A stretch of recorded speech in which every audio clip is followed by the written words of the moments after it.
man, I don't even know if you hear me. I went live like that. Well,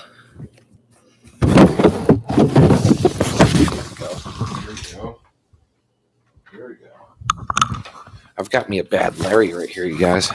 Okay. I don't know if this is on, but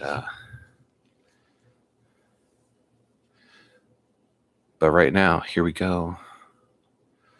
Can I comment on my own stream? I don't know. I'm streaming. I've got parsley. Yeah. Parsley. Well, I'm working on my big break right now. And boom, boom, boom, boom, boom, boom, boom, boom. This almost spoils nothing. Almost. So I did a little thing here.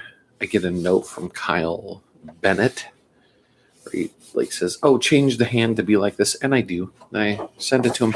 And thank you to Jim Zub for his video on YouTube. Has taught me how to scan in pages that are bigger than the scanner. And there's this thing called Photo Recall, Photo Snap, something like that.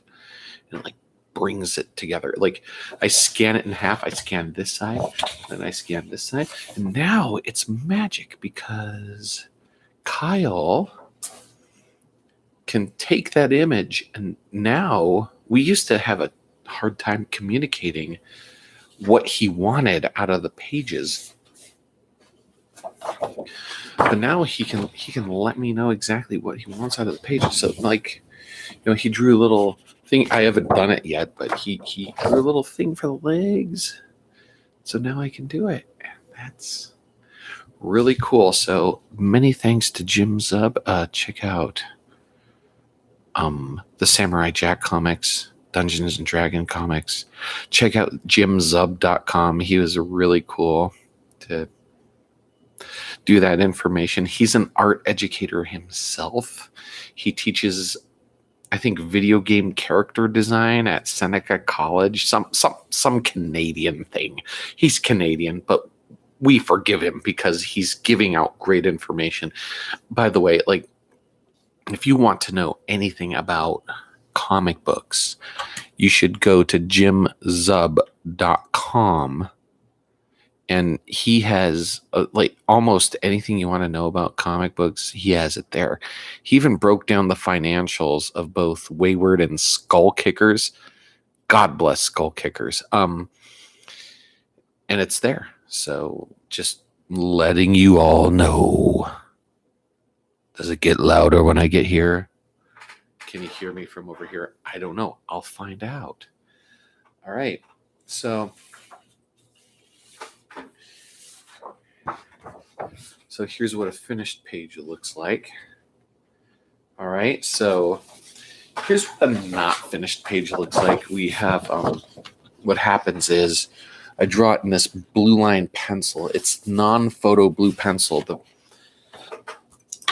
The pencils look like this.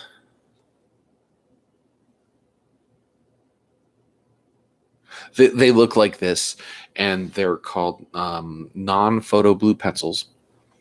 And to this day, there are settings on your scanner where you can make it so you don't see that, but you just see the darker pencil lines. So this is even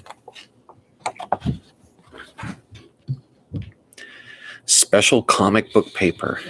Right in the book's title, what issue you're working on, what page you're working on. And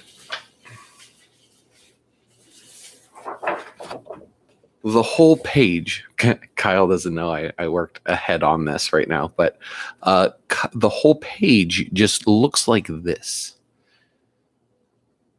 when you do that. I mean, a blank page from this artboard company.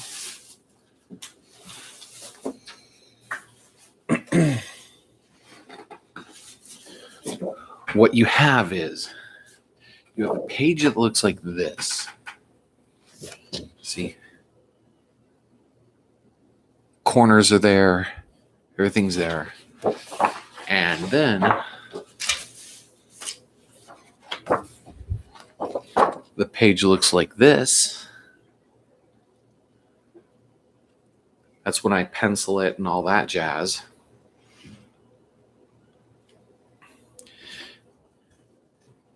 And, well, it's not fully penciled. It's just penciled. And then I can watch myself. Can I watch myself? I don't know. Yeah, I'm live right now. So then I can watch myself. Like, here I am. Ooh, look. Okay, so it looks like this. And then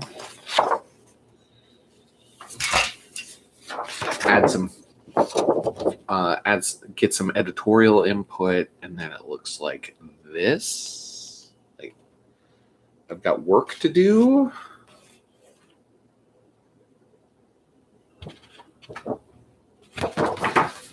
And then finally, when the editor likes it all,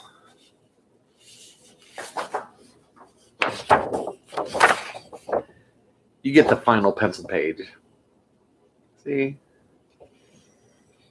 I can give this, see?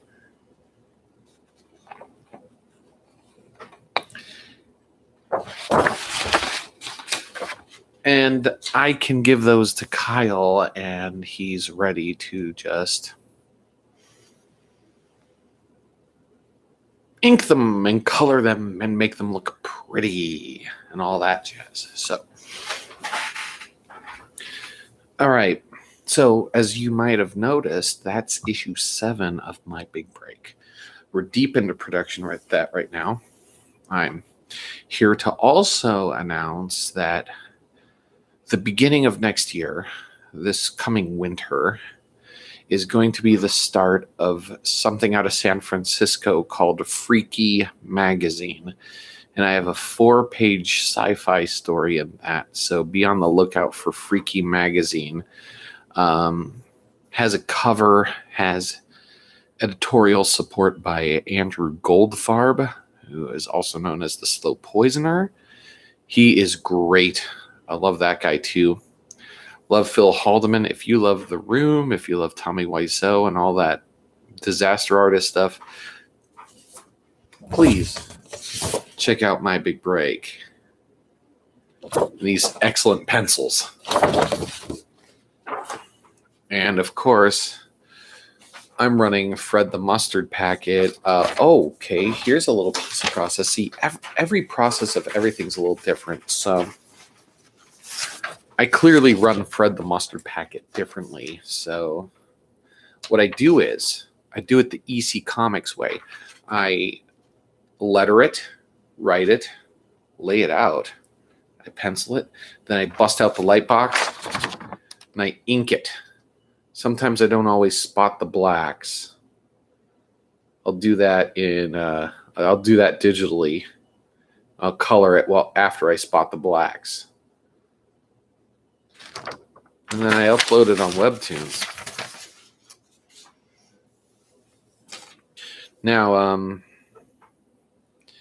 when we get to the end of My Big Break, I am looking to expand Fred the Mustard Packet and Dr. Zombie. Dr. Zombie's a different process altogether. I make up a different process for every little thing I do. We are going to look into revamping Desert Dudes. I thought up a process that would streamline that. That would be for Patreon. That would be on Patreon. Exclusively, I'm going to reformat the horror scopes of Dr. Zombie. I think that the horror scopes will be for patrons only on Patreon, and Weirdo the Cat comics, which are black and white weird things. You've probably seen one of those on my Patreon if you've taken a peek at that. after this storyline with Fred the Mustard Packet, I am seeking to return Fred to his roots, kind of away from long form storytelling. Don't worry. That won't happen until this superhero story is over. But, you know,